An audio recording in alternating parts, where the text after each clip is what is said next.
In the dark folklore of Southeast Asia, there is a creature feared more than any wandering spirit or shapeshifter. In English, she is often called the flying headless vampire or the detached head spirit.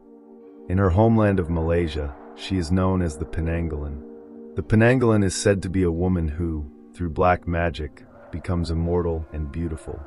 But every night, she pays a terrible price. Her head tears itself away from her body, trailing her stomach, lungs, and intestines behind her like a long, bloody tail. In this form, she soars silently through the night sky, hunting for the blood of pregnant women, newborn babies, and the sick. Her beauty by day hides her monstrous truth by night. Many legends warn that you might know her as your neighbor, your midwife, or even your friend. But when darkness falls, she removes her head and leaves her body hidden, searching for blood to drink so that she may remain forever young. Vinegar and thorny leaves are said to repel her. But once the Penanggalan marks a house, it is very difficult to escape her hunger. The story takes place in Kedah, a northern state of Malaysia. It is a land of wide paddy fields that stretch toward the horizon, broken only by the dark lines of palm trees and narrow dirt roads. Small rivers cut through the land, feeding the rice farms. In the distance, low mountains stand against the sky, their outlines misty at dawn. The villages here are simple and old. Wooden houses stand on stilts to protect against the floods. The nights are usually filled with the sound of frogs, crickets, and barking dogs. Families know each other by name, and everyone gathers at the surau, the small village mosque, during evening prayers. But in Kampung Sungai Merah, a small village on the edge of the rice plains, peace had been broken. For weeks, animals were found dead at sunrise, their bodies pale and drained. A few babies had fallen sick without reason, their faces turning strangely cold at night. The villagers spoke in whispers, never too loudly, afraid to call the creature's attention. They said the Penanggalan had returned. Amir was 25 when he returned to Kampung Sungai Merah. He had been away in Kuala Lumpur for his nursing studies, far from the old superstitions of the countryside. He believed in science, not in flying heads or ancient curses. He only returned because his sister, Asia, was expecting her first child. She had begged him to come home for the birth, and Amir wanted to be there to protect her. On his first night back, Amir walked alone along the dirt path that cut through the rice fields. The moon was high, bright enough to turn the water in the fields into silver mirrors. The air was heavy still and strangely cold. He noticed the silence. No frogs, no insects, no dogs barking, just the sound of his own footsteps. Then, in the distance, he saw something moving above the fields. At first, he thought it was a lantern carried by someone late to return home. But lanterns did not fly, and lanterns did not pulse with a red glow. As the shape drifted closer, Amir's breath caught in his throat. It was not a lantern. It was a head. A woman's head, her long black hair flying like a banner in the wind. Her eyes glowed faintly, her lips wet with fresh blood. From her neck hung a mass of organs that swayed and glistened in the moonlight. The head floated silently across the fields, searching. Amir dropped low into the grass, heart racing. He had heard the old stories when he was a child, but he had never believed them. Now, with his own eyes, he saw the truth. The Penanggalan was real, and she was hunting. Amir stayed hidden in the tall grass until the floating head passed beyond the trees. He didn't dare move until the silence returned, and even then, his body trembled. He hurried back to his sister's house, his mind racing. Asia was 8 months pregnant. If the stories were true, she was in the greatest danger of all. When he entered the house, Asia was asleep on the mattress, her belly round beneath the blanket. Her husband, Harun, was already snoring beside her. The old wooden house creaked softly as the night air moved through the cracks in the bamboo walls. Amir sat on the floor, gripping the dagger his late father had left behind. He could not sleep. His ears strained for every sound, his eyes fixed on the shadowy corners of the room. Around midnight, the air changed again. The night grew colder, heavy with a metallic smell that reminded Amir of rusted iron. The silence pressed down on the house until even his own breathing seemed too loud. Then he heard it, a faint movement outside. Slow, careful, as if something was circling the house. The floorboards seemed to tighten beneath him as his heart thumped in his chest. The thin window curtains swayed, though there was no wind. For a moment, Amir thought he saw the shape of long hair sliding past. Asia stirred in her sleep, her face tightening as if from a bad dream. Amir leaned closer, trying to calm her, when a shadow fell across the window again. And then they heard a voice, soft and gentle, calling his name. He froze. His grip on the dagger tightened. The voice was his mother's, but his mother had been dead for 5 years. The sound came again, this time from the doorway. Amir opened the door. "It's me." The hair on his arms rose. He did not move. He did not speak. He only stared at the door, his jaw tight, sweat dripping down his temple. The silence stretched. Then the voice changed. It grew lower, sharper, filled with hunger. The thing outside scraped slowly against the bamboo wall. Not like nails, not like claws, more like something wet and heavy dragging itself across the surface. The smell of blood thickened until Amir felt his stomach twist. Asia whimpered in her sleep, one hand resting over her swollen belly. Amir crouched beside her, the dagger ready. He wanted to throw open the door and fight, but fear held him in place. If he faced it directly, could he even survive? After what felt like hours, the presence outside faded. The smell of blood weakened. The silence lifted, replaced by the distant croak of a frog in the fields. Amir sat frozen until dawn, his hands still gripping the dagger, his eyes burning from not blinking. When the first light of morning entered the room, he finally let out the breath he had been holding all night. By sunrise, the whole village was already speaking. A goat had been found dead near the river, its body strangely empty, as though something had drained it. And a baby in the next hamlet had fallen sick overnight, its skin pale, its lips blue. The villagers gathered at the surau, whispering among themselves. Some blamed spirits, some blamed sickness, but more than a few muttered the word everyone feared. Penanggalan. Amir said nothing at first. He wanted to tell them what he had seen, but he knew they would not believe him. A man who had studied in the city, now speaking of flying heads? They would laugh, or worse, they would panic. But when Maxam, the old midwife, spoke, the murmurs turned into silence. "I felt her last night," Maxam said, her voice low and heavy. "She passed close to my house. The Penanggalan is here again. Someone among us is no longer human." The villagers shifted uneasily. To name a Penanggalan was dangerous. By day, she looked like an ordinary woman living among them. To accuse without proof could destroy an innocent life. But to stay silent meant more children and mothers might die. And Amir, who had seen her with his own eyes, could no longer deny the truth. The Penanggalan was real, and she was hiding in plain sight. The morning sun painted the rice fields gold, but in Kampung Sungai Merah, light could not chase away fear. Villagers moved quietly, avoiding eye contact, glancing often at each other and the houses around them. No one spoke of the night openly, yet everyone knew. Amir sat at the edge of the village square, staring at the flowing river. The dagger lay beside him, heavy with the weight of the night. He could not forget the head, the glowing eyes, the hanging organs, the voice that sounded like his mother. Across the square, Maxam gathered the women for a private conversation. Amir approached cautiously. He needed guidance, someone who knew the old ways, someone who could explain what he had seen. "Maxam," he said softly. "I saw it. I saw the Penanggalan last night."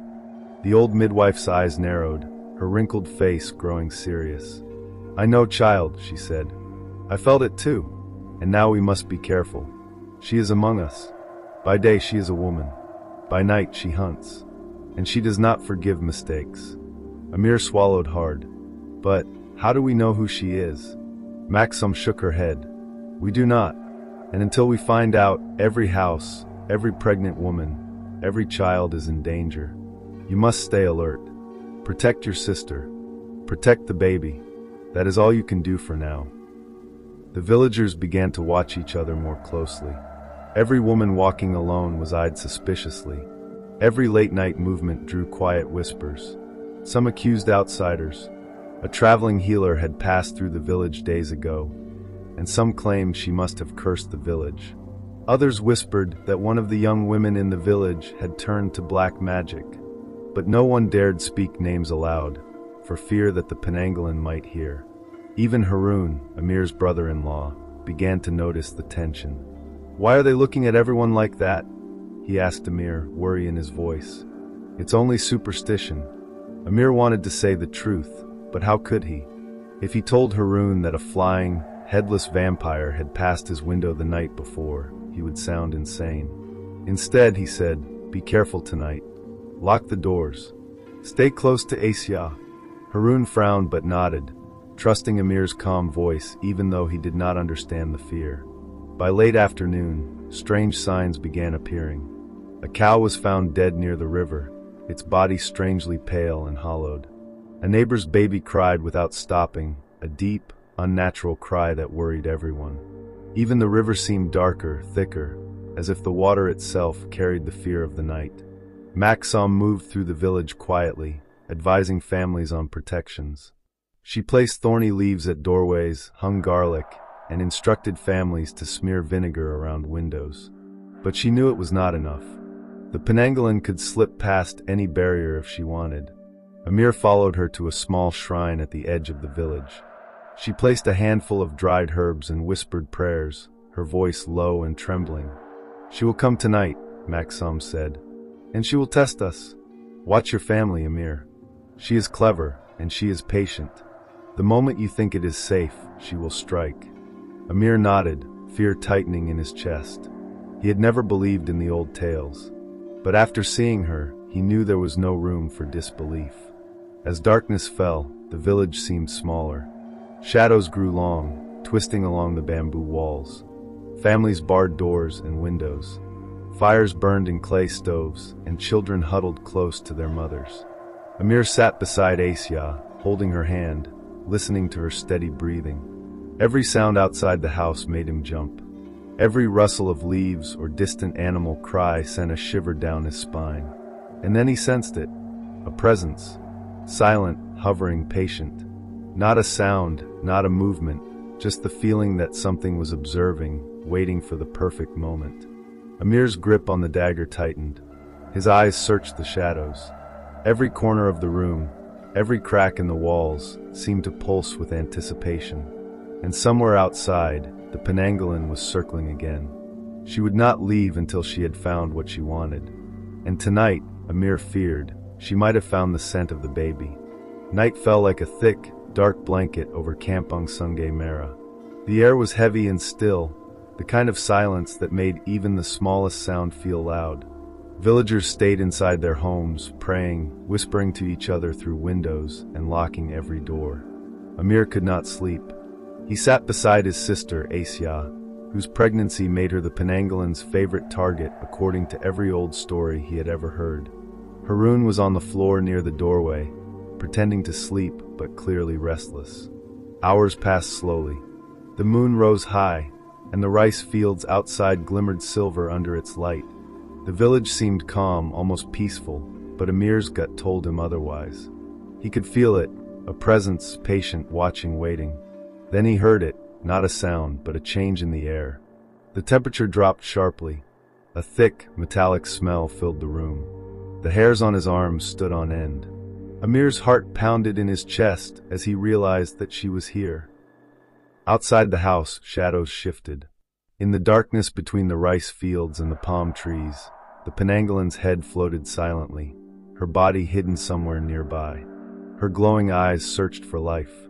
The air carried the faint scent of blood, the scent of fear, and she followed it. Suddenly, a neighbor screamed. Amir and Haroon jumped to their feet. Through the small gaps between bamboo walls, they could see a faint red shape moving past the house next door. The neighbor's doors had been broken, the baby's cradle overturned.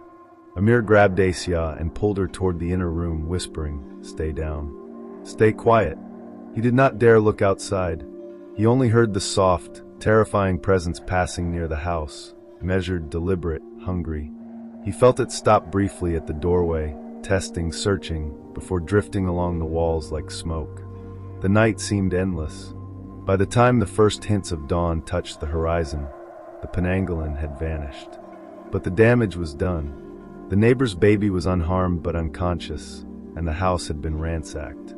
Villagers gathered cautiously outside, whispering fearfully.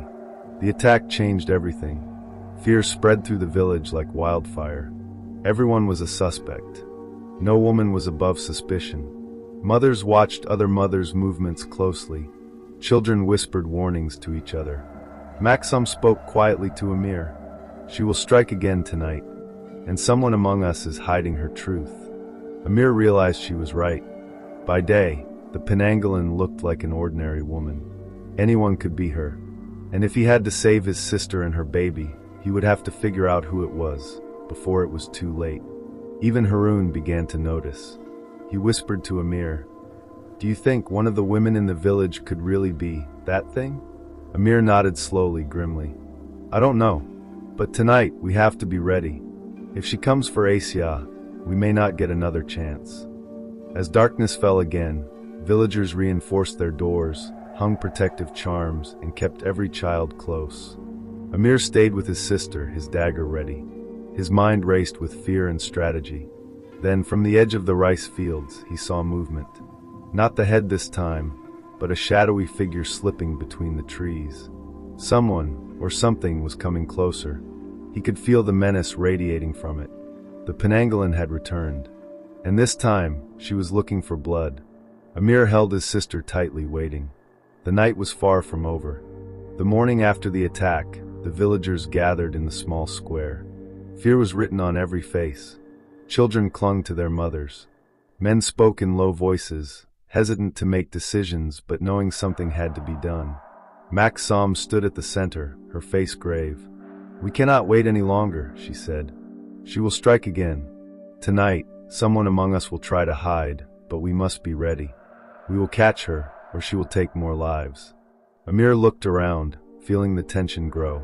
He noticed how carefully the villagers watched each other. Every movement was measured, every glance suspicious. "You mean someone in the village?" Haroon whispered to him. "Yes," Amir replied quietly. "She is hiding her body somewhere. By day, she is one of us. By night, she hunts." Maxim instructed the villagers to use vinegar, thorn leaves, and oil lamps to protect doors and windows. She selected a few trusted men and women to patrol the rice fields. Amir insisted on staying close to Asia, even if it meant missing the patrol. As night approached, the village became tense. Everyone stayed indoors. Doors were locked. Children were made to sleep in groups. The moon rose high, silver and cold. Shadows stretched across the rice fields like fingers reaching for the village. Amir could feel the danger pressing closer. He stayed near Asia, watching the dark fields. Every rustle of leaves, every movement of the tall rice stalks made him jump. Then he saw her, a shadow gliding between the trees. Not a head this time. He could see a human form, but something was wrong. The movement was unnatural, smooth, deliberate. Her body floated just above the ground, almost as if she were sliding across it. Amir's blood ran cold. He knew it.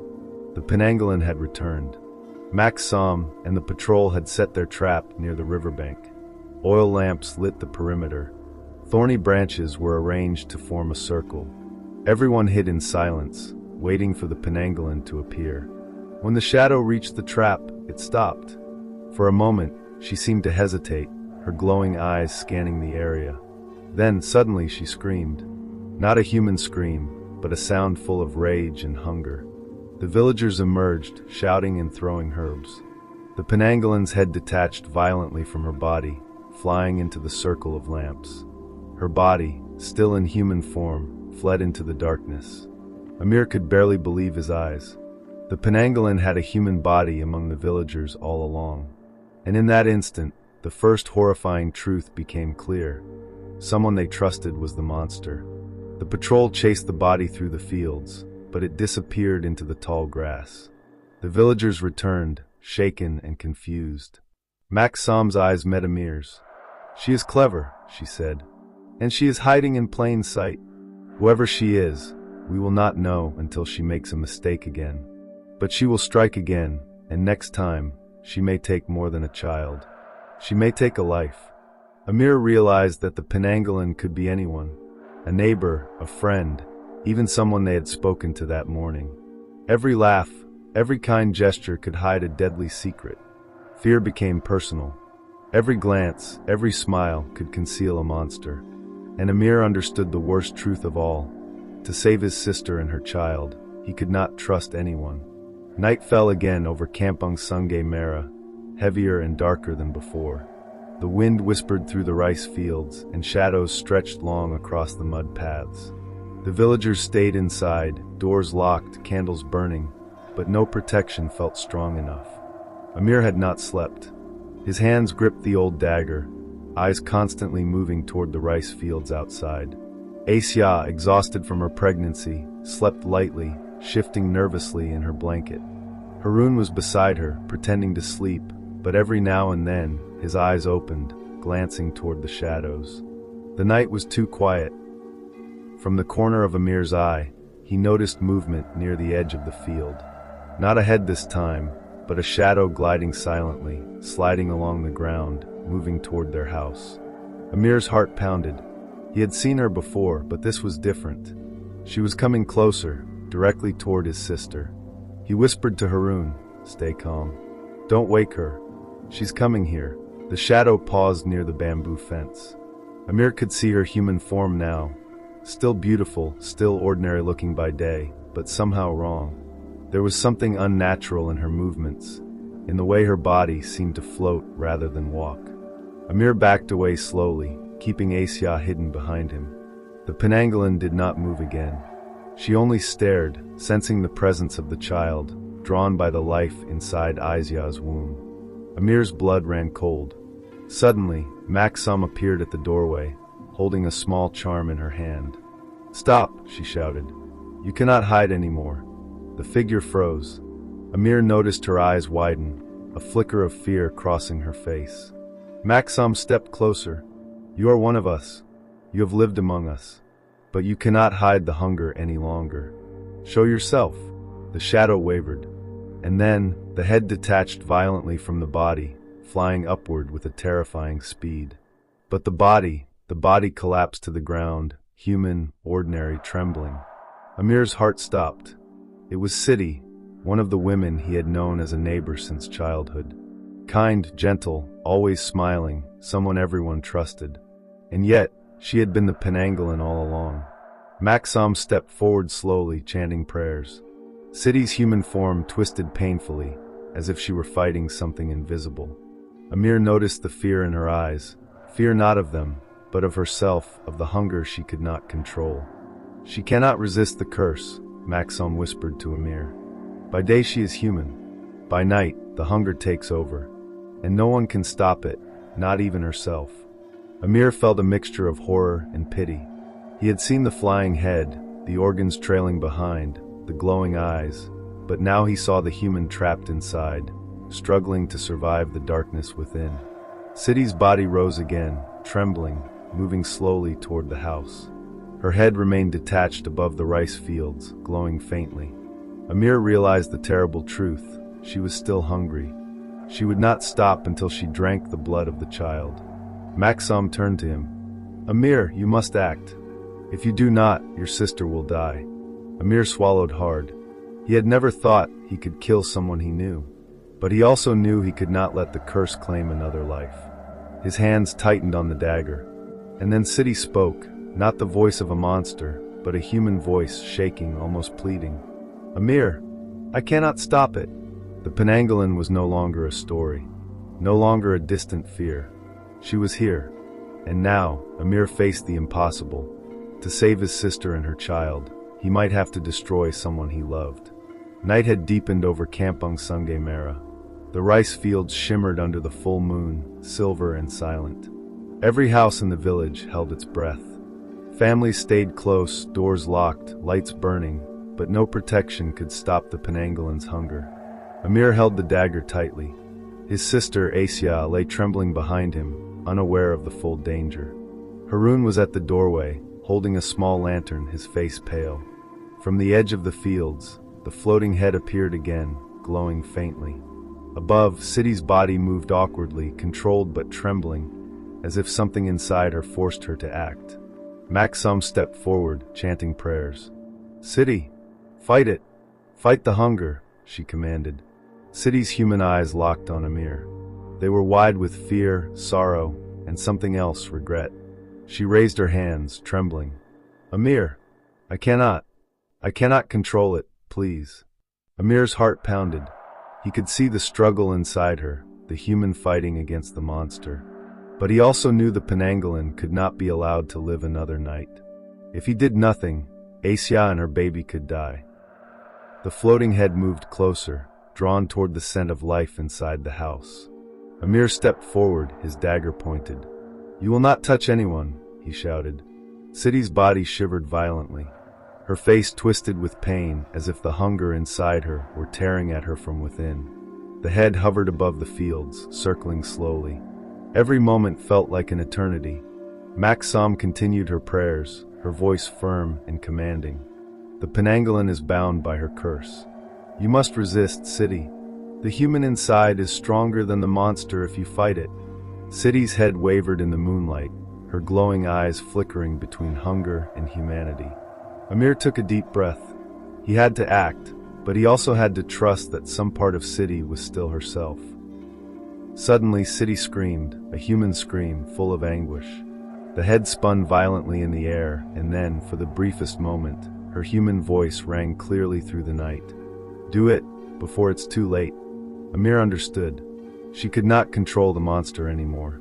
The only way to stop the Penanggalan was to destroy the human form. But if he did, a part of her soul would die. With a trembling hand, Amir raised the dagger.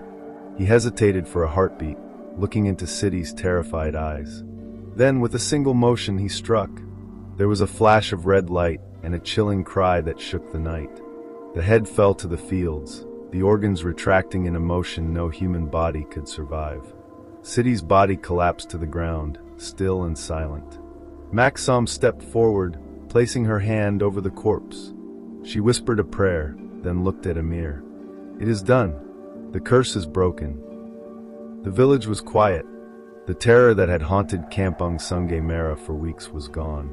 Children slept safely, the river returned to its calm silver flow, and even the animals cautiously came out again. Amir sat beside his sister, holding her hand. She was safe. The baby would be safe. But the image of City, the gentle woman he had known, transformed into a monster, would remain in his mind forever. Maxim told him, "The Penanggalan is a curse that passes through bloodlines and dark magic. It cannot return here for many years, but it may awaken elsewhere. Remember this night, Amir. Remember the price of hunger that cannot be controlled." Amir nodded, his body tense, his heart heavy. The village was safe for now, but he knew that the darkness of the Penanggalan, the fear of the unknown, and the memory of City's struggle would never truly leave him. And somewhere, in the far reaches of Malaysia, another Penanggalan might already be waiting for her next victim. The story of the Headless Penanggalan is not just a tale of fear. It is a warning. Some monsters are not created. They are born from desperation, greed, or the power of black magic. And even the kindest human can hide darkness within, a darkness that emerges when the night is deep and the innocent are unprotected. Kampung Sungai Merah survived that night, but the legend of the Penanggalan lives on. Thank you for listening to tonight's stories. If you enjoyed, please like, share, and subscribe so you don't miss the next ones. And remember, not every shadow is empty, and not every voice in the dark is in your head. Good night, and stay safe.